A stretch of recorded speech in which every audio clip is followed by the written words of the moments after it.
Ils ne portent pas l'uniforme, mais ils travaillent aux côtés des militaires. Ce sont les civils de la Défense. Au ministère des Armées, ils sont plus de 62 000 sur un total de près de 270 000 femmes et hommes, soit près d'une personne sur 4. Au cours des dernières années, l'embauche des civils n'a cessé d'augmenter. Objectif affiché depuis 2019, en recruter pas moins de 5 000 chaque année. Difficile de leur accoler une étiquette tant les civils remplissent des fonctions variées. Alors, quels sont leurs profils ? Pourquoi ont-ils choisi de rejoindre le ministère des Armées ? Comment ont-ils été recrutés ? Quel métier exercent-ils ? J'ai choisi ce métier car dès petit déjà je bricolais beaucoup. Travailler ici, il y a quand même un devoir de mémoire. Tout le monde est dans cette solidarité, dans ce partage, c'est un vrai travail d'équipe. Le journal de la Défense est parti à la rencontre de 5 civils qui travaillent dans des domaines aussi variés que le renseignement, le numérique, le patrimoine culturel des armées et la maintenance aéronautique. Tous témoignent d'une même passion et d'un même engagement.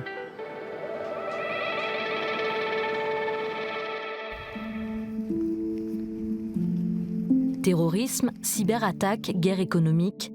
Face à des menaces toujours plus fortes, les services de renseignement sortent régulièrement de l'ombre pour dénicher de nouveaux profils. C'est le cas de la Direction du renseignement et de la sécurité de la Défense, la DRSD. Ce service de contre-ingérence du ministère des Armées compte près de 1500 agents, dont 30% de civils. Ce jeune homme de 30 ans a intégré la DRSD il y a 4 ans. Pour des raisons de sécurité, son visage restera caché. Son prénom a été modifié, nous l'appellerons Baptiste. Ce qui m'a motivé, c'est de travailler pour un service qui est assez concret, donc qui mène des actions sur le territoire national pour protéger à la fois la sphère défense, c'est-à-dire les entreprises de défense et les emprises militaires. De plus, j'avais déjà été en tant qu'assistant parlementaire confronté à certaines problématiques, notamment le rachat d'entreprises de secteur défense, et j'avais envie de pouvoir contribuer à la protection de ces entreprises. Servir à la DRSD est un défi intellectuel, culturel, opérationnel quotidien. C'est une expérience forte et très singulière qui permet de s'épanouir au contact de la réalité des menaces et des risques qui pèsent sur notre environnement, national et international, en matière de terrorisme, d'espionnage, d'influence dans les domaines économiques ou à l'encontre des forces armées. Baptiste a été recruté sur la base de compétences qu'il est venu lui-même proposer au service, un parcours académique riche, une vivacité d'esprit, qui l'a poussé à vouloir faire des métiers différents, et puis un sens du service également, qu'il a bien voulu partager avec nous. Titulaire de 2 Master 2, dont un trilingue, français, japonais et coréen en droit et relations internationales, professeur de français à l'étranger, assistant parlementaire pendant ses études, Baptiste a eu plusieurs vies avant d'intégrer la DRSD en tant que stagiaire. Il est aujourd'hui chef de section en contre-ingérence économique et commande une équipe de 5 personnes, civiles et militaires. Sa mission ? Protéger les entreprises de défense. Elles sont près de 4000, un travail d'une grande richesse. Dans mon équipe, on analyse et on peut faire face à un certain nombre de menaces comme l'espionnage, le sabotage, par exemple le vol de données, le vol de secrets industriels, les cyberattaques. Mon rôle, c'est de participer à la détection, à l'analyse et à la neutralisation de ces menaces. Depuis le début de la crise sanitaire liée à la Covid-19, les menaces évoquées par Baptiste se sont multipliées. Certaines entreprises ont vu leur sécurité affaiblie avec l'explosion du télétravail, des salariés connectés sur des équipements et des réseaux domestiques, un personnel de sécurité confiné. Une situation critique où Baptiste et la DRSD ont dû redoubler d'efforts. Le service a continué à suivre les entreprises, à leur apporter appui et soutien ciblé. Je pense particulièrement à une entreprise qui a dû arrêter son activité de production, qui ne pouvait plus recevoir de matières premières et qui ne pouvait plus livrer ses commandes. Elle a fait face à des problèmes de trésorerie assez importants et de fait pouvait faire face à des prédations étrangères, des prédations d'ordre capitalistique ou financière. Pour Baptiste, travailler au ministère des Armées, c'est exercer un métier qui a du sens. J'ai grandi avec les récits de mon grand-oncle qui avait fait la guerre d'Algérie et qui me parlait notamment de la camaraderie qu'il y avait entre militaires, mais aussi avec les récits de mon arrière-grand-père qui était résistant ou qui était civil, mais qui avait cet amour de la patrie et de la défense de la France. Donc quand je suis rentré au ministère des Armées, je n'avais pas une grande connaissance du MINARM, mais j'avais déjà une appétence pour ces thématiques. Les civils de la défense exercent leur mission sous des statuts parfois très différents. Plus de la moitié sont fonctionnaires. 22% sont ouvriers de l'État, un statut réservé à des domaines techniques très spécifiques. Les contractuels représentent 19% de l'effectif. Très souvent, il y aura peut-être une appréhension en se disant qu'on va participer plutôt à des métiers orientés vers l'administration générale ou vers le soutien. Il peut aussi y avoir la crainte de ne pas avoir toute sa place dans un parcours de responsabilité où l'on peut imaginer que les missions commandant et dirigeant les finalités, les militaires pourraient être dans les bonnes places. En fait, il faut surtout combattre ces idées reçues, de même qu'il faut combattre celles de penser qu'on ne pourrait être que dans des métiers de soutien, car beaucoup de postes opérationnels aujourd'hui peuvent être ouverts à des personnels qui sont civils. Les maîtres mots sont finalement la cohésion entre les militaires et les civils qui doit s'asseoir sur une compréhension de ce que chacun fait l'autre, de sa culture, de son identité, et puis aussi la complémentarité. Attirer les candidats, recruter les meilleurs talents, les fidéliser, un défi pour les ressources humaines. Pour le relever, le ministère dispose d'un atout, la marque employeur. Une stratégie marketing déjà bien développée par les armées autour d'identités fortes et de campagnes de recrutement percutantes, mais encore timide du côté de la composante civile du ministère. Depuis 3 ans, il travaille à la construction d'une marque civile de la défense.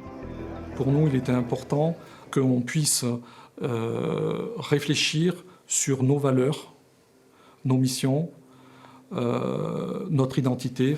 Et finalement, le travail que nous avons engagé nous a permis de montrer que ces valeurs, c'était des valeurs communes avec les militaires, à savoir l'engagement, la qualité de service, l'esprit de famille, la solidarité. Et c'est sur ces valeurs-là que nous développons notre communication. Mais également sur les possibilités d'emploi sur des métiers vraiment très divers, sur des niveaux de responsabilité également qui partent de l'agent d'exécution jusqu'au cadre dirigeant. Des valeurs auxquelles Valérie Dagan adhère. Après 20 ans de carrière dans le privé, elle rejoint le ministère des Armées en 2018. Elle orchestre d'abord la transformation numérique du ministère avant de prendre, avant l'été, la tête d'une toute nouvelle délégation à la transformation et à la performance ministérielle. L'objectif, coordonner notamment 2 chantiers majeurs, la transformation du domaine des ressources humaines et la transformation numérique. J'ai été vraiment très intéressée dans le sens où cette délégation finalement était la continuité et la suite logique de ce que j'avais déjà entrepris au sein du ministère des Armées, avec un vrai plus qui était vraiment porté par la vision qu'avait Isabelle Seurat, qui était vraiment de partir de la transformation des processus, des métiers, des organisations pour ensuite arriver sur la transformation numérique. Et donc le challenge m'a vraiment intéressée parce que je trouvais le poste très très cohérent et en même temps avec mon parcours et en même temps pour le ministère des Armées. Et donc c'est la raison pour laquelle j'ai porté ma candidature. J'ai trouvé que c'était intéressant, ce profil atypique de quelqu'un qui a travaillé dans le privé et qui, à un moment de sa carrière, décide de rejoindre l'administration. L'apport de quelqu'un qui vient du privé, c'est qu'il va peut-être avoir une autre approche, mais cette approche, elle doit être compatible avec la façon de fonctionner de l'administration. Donc c'est un regard externe, en fait, mais qui ne reste pas externe très longtemps, parce qu'au bout d'un moment, on s'adapte à ce mode de fonctionnement. Valérie Dagan se nourrit justement de l'échange.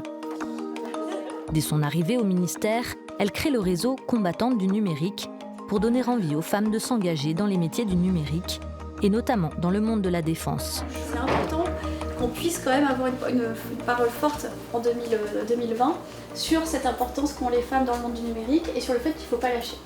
On a fait un gros événement l'année dernière à l'école militaire qu'on va reconduire aussi cette année, en fin d'année, qui a eu un objectif qui est vraiment de mettre en lumière ces femmes qui travaillent dans le numérique et de montrer que les opportunités d'emploi sont fantastiques, qu'on travaille sur des sujets hors du commun et qu'en plus les femmes qui y travaillent s'éclatent tous les jours dans leur job. Et il y a beaucoup de femmes aujourd'hui qui ne se projettent pas dans le monde du numérique, qui ne se projettent pas dans ces métiers-là, parce qu'on a très peu de représentantes ou de porte-parole qui portent ces métiers. Donc, si les jeunes filles ou les jeunes garçons se disent que ce sont des métiers qui ne sont pas faits pour eux. En janvier 2020, le ministère des Armées obtient le label « Égalité professionnelle entre les femmes et les hommes ». Au sein du ministère, le taux de féminisation atteint 39,4% chez les civils et 16,1% pour les militaires. C'est l'un des taux les plus élevés au monde. Des robots, des algorithmes, des moyens... Le rôle modèle, c'est quelqu'un qui inspire. Et c'est très important d'inspirer à la fois des femmes ou des hommes pour leur montrer qu'on peut y arriver, c'est-à-dire qu'on peut gravir les échelons à partir d'un statut un peu particulier. Mais c'est important aussi, et surtout important, de montrer qu'on peut, en tant que jeune, rentrer dans des univers qui semblent fermés. Le jeune qui veut entrer au ministère des Armées pense que pour servir la nation et la protéger, il faut porter l'uniforme. L'apprentissage est une opportunité. Ça nous permet également aux jeunes de pouvoir découvrir les métiers et voir la diversité, l'environnement du ministère des Armées. Et pour nous, c'est la meilleure vitrine que nous avons. Entre 2015 et 2019, le ministère des Armées a multiplié par 5 son volume d'apprentis. Cette année, ils seront 2000, ce qui fait de la défense le leader de l'apprentissage au sein de l'État.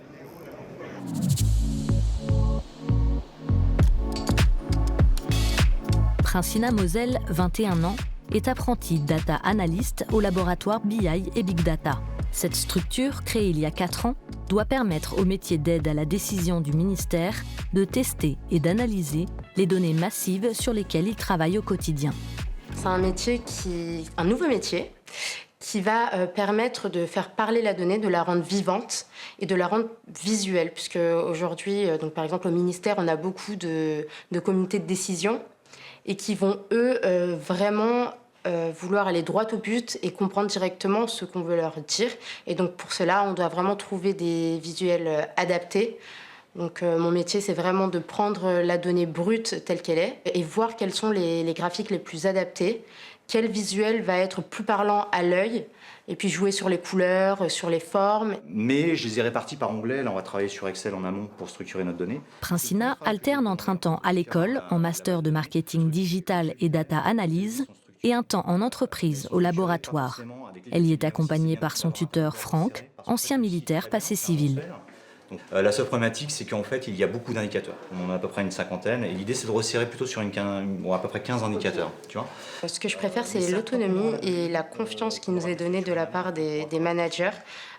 Au début, ça peut paraître un peu flou et déstabilisant, mais en fait, c'est mieux, puisque ça nous permet aussi d'être nous-mêmes polyvalents, de se prendre en main et d'aller chercher là où on a des axes d'amélioration et là où on doit progresser, donc faire un apport de connaissances. Et dès qu'on a une petite difficulté, on n'hésite pas à aller voir nos collègues. Et vraiment, tout le monde est dans cette solidarité, dans ce partage. C'est un vrai travail d'équipe. Disponible directement sur Internet, sans développement spécifique.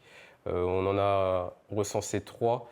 L'équipe est composée de 4 cadres, dont Guillaume, en charge de la partie Big Data et des data sciences. Et surtout, on est capable de dire que c'est du matériel de transport militaire. Il a passé ses 2 années de thèse dans le laboratoire en tant que stagiaire, avant d'être embauché en tant que contractuel. Lorsque je suis devenu civil de la défense au sein du ministère, et que nous a offert la chance en fait, de recruter beaucoup de jeunes pour constituer nos équipes, tout de suite, bien évidemment, on a pensé à l'apprentissage, mais pas que, on a également recruté des stagiaires, des vacataires. Et aujourd'hui, ça nous offre une nouvelle source d'énergie, j'ai envie de dire.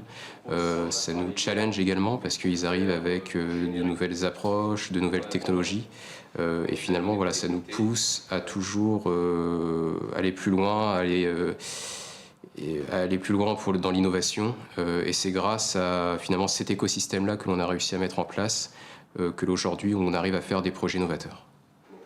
Un partenariat gagnant-gagnant. Cette année a été très très très enrichissante. On fait souvent des séminaires, des réunions, des salons. Un salon où j'ai pu faire une courte présentation à la ministre directement. Donc c'est vraiment, je pense, une opportunité quand même, parce qu'il n'y a pas beaucoup de personnes qui ont la chance de faire ça. C'est C'est peut-être pas grand-chose, mais c'est une expérience que je pourrais raconter dans 10 ans, dans 20 ans. Cyberdéfense, renseignement, numérique, génie civil, le ministère des Armées fait face à une forte concurrence sur le marché de l'emploi. C'est aussi le cas dans le domaine de la maintenance, où les besoins en recrutement sont forts. Au pied du Puy de Dôme, l'atelier industriel de l'aéronautique de Clermont-Ferrand assure une partie de l'entretien technique des aéronefs militaires français. Valentin Thomas, 22 ans, est l'un des 14 000 ouvriers de l'État du ministère des Armées. Il travaille à l'atelier comme chaudronnier. Derrière ce métier qui peut sembler un peu désuet, se cache en réalité un savoir-faire de haute technicité. La mission de Valentin, façonner des tôles en alliage léger qui deviendront des pièces intégrées aux aéronefs. Comme cette tuyauterie qui, une fois terminée, servira au conditionnement de l'air d'un avion de transport C-160 Transal. Pour fabriquer cette pièce, on part d'un modèle qui a été déposé sur avion. On a un gabarit. Ce gabarit nous sert à avoir les codes précises pour pouvoir ensuite faire notre pièce. On le remplit de sable qu'on vient tasser à l'intérieur. Ensuite, on vient le chauffer jusqu'à une certaine température. Une fois chaud, on vient tirer dessus, ce qui va allonger la matière d'un côté et la restreindre à l'intérieur. Et ensuite, on va venir planer le tuyau à l'aide de marteaux, de postillons. Ce savoir-faire ne peut être que manuel. Aucune machine ne remplace encore l'artisan. Je suis capable de fabriquer autant des tuyauteries que des bords d'attaque ou alors des nervures qui vont se monter sur le châssis de l'avion ou alors dans le moteur. On fait des pièces pour 3 types de flottes. Il y a les avions de chasse, les hélicoptères et les avions de transport de troupes et de matériel. Le principal défi d'un chaudronnier, c'est de réaliser des pièces à l'aide de ses mains, beaucoup, pour respecter des normes et des consignes qui nous sont données et d'avoir un niveau de précision qui est quand même élevé. Salut. Ça va? Ça va et toi? Je viens pour que tu vérifies que la pièce se monte bien sur l'avion. D'accord. Bon bah allez, je vais aller l'installer. Après un baccalauréat professionnel technicien aérostructure à Clermont-Ferrand, Valentin s'inscrit à un CAP. Mais il décide d'y mettre un terme pour intégrer l'atelier. C'est super. J'ai choisi ce métier car dès petit déjà je bricolais beaucoup. Et c'était un métier qui était intéressant et manuel. Alors Valentin, on en est où? Ça se passe bien, on approche de la fin. C'est la pression extrême celui-là? Oui. D'accord. Il nous reste seulement quelques passes à faire pour finir le coude. Au niveau des plis, ça se rend? Ouais, c'est pas mal. Valentin, on a souhaité le focaliser sur une activité de tuyauterie. On a pensé l'affecter sur cette tâche de tuyauterie de formage à chaud parce que c'est bien spécifique et on a senti qu'il avait la fibre. Ça demande de la dextérité, ça demande du soin, ça demande de l'application, ça demande de la persévérance. Il faut être motivé, il faut être volontaire et puis ne pas avoir peur de se remettre sur l'ouvrage en permanence.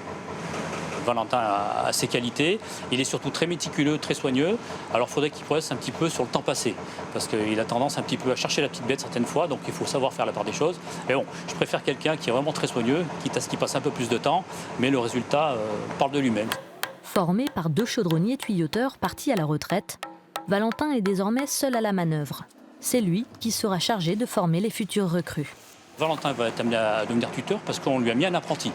On est en train d'embaucher des apprentis, on a fait un cursus d'embauche et du coup on a trouvé quelqu'un qui correspondait au profil et Valentin sera à son tour maître d'apprentissage. Fin juin, le musée de l'armée a rouvert ses portes après 2 mois de confinement. Isabelle Grisolia, restauratrice textile du site, a pu retrouver le chemin de son atelier et la compagnie de ses uniformes. L'un d'eux attend d'ailleurs de passer entre ses mains expertes une tenue du maréchal de France Jean Lannes, figure de l'épopée napoléonienne. Donc là, ce qui se passe, c'est qu'il y a eu des anciennes restaurations qui sont pas très jolies. Donc esthétiquement, on les démonte et on va refaire des points de restauration par-dessus pour éliminer tous les points qui sont très grossiers et très visibles des anciennes restaurations. On va pas rebroder, on va pas recréer des parties manquantes, on va stabiliser l'objet en fait. Après une formation en archéologie, suivie d'un master de conservation-restauration des biens culturels, Isabelle réalise quelques travaux pour le Louvre et d'autres musées avant de rejoindre les Invalides en 1994. 25 ans après, pas l'ombre d'une lassitude pour cette fonctionnaire.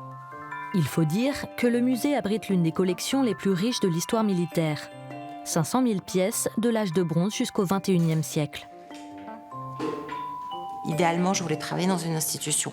Je voulais un suivi des collections, en fait. C'est-à-dire que quand on travaille à l'extérieur, quand on est en profession libérale, on prend un objet, on le restaure et souvent on le remet et on ne sait plus ce qu'il devient. Quand on travaille dans une institution, en principe, on prend l'objet et on suit toutes les étapes de l'objet, du début à la fin de sa présentation, mais aussi on peut être amené à intervenir en réserve, revoir les objets s'il y a besoin et tout ça. Le visiteur de comprendre le quotidien des tranchées, la boue, le froid, l'humidité. Je pense que personne n'imagine. C'est Sylvie, alors chargée de professionnaliser les ateliers de restauration du musée de l'Armée, qui a recruté Isabelle il y a 25 ans.